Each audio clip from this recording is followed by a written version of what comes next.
Ils lui ont proposé d'être le roi du Maroc, le sultan du Maroc. Et c'est comme ça qu'il y a eu les Idrissides. Et qu'est-ce qu'ils ont fait, les Idrissides, qui ont régné pendant 2 siècles? D'abord, construire la ville de Fès et Al-Qarawiyyin.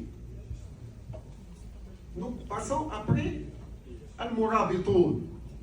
Mourabitoun, les Almoravides, ils sont venus de Shamgait, de la Mauritanie. Ils ont unifié le Maroc, ils ont passé l'Andalous. L'Andalous, c'était le roi des Taïfa, Moulouk Tawaf. المسلمين تيدابزوا مع المسلمين وحدوا البلاد. Qu'est-ce qu'ils ont laissé? Ils ont laissé Marrakech. C'est le Mourabitoun, c'est la ville de Marrakech. Et je dois dire que celui qui a agencé la ville de Marrakech, c'est une femme. Ce n'est pas un homme. C'est Zeynep Nefzaouia. Nefzaouia. C'est elle qui a choisi là pour construire le palais, là les habitations, là les socles, etc. Et puis les Mouahidines. Mouahidines, qu'est-ce qu'ils ont laissé? Ils ont laissé El-Koutoubia à Marrakech. Alhamdulillah, après le tremblement de terre de Haouz, on avait peur que le Koutoubia ne puisse trembler ou bien tomber. Il a résisté, même s'il a 7 siècles. Mais il a construit aussi à Séville, la Khiralda, Al-Khalida.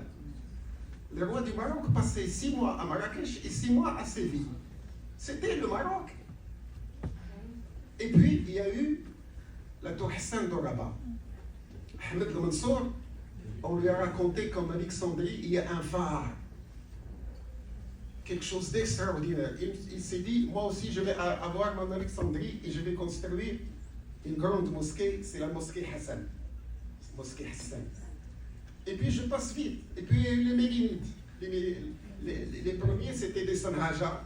Eux, ils sont venus de l'Est du Maroc. Oujda, Berkane, etc. Eux, ils n'avaient pas d'idéologie.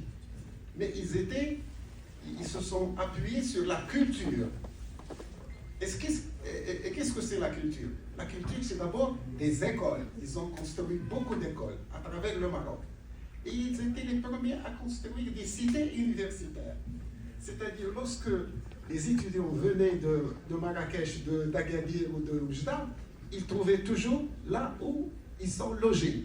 Et on leur donnait chaque jour le khubza, un pain.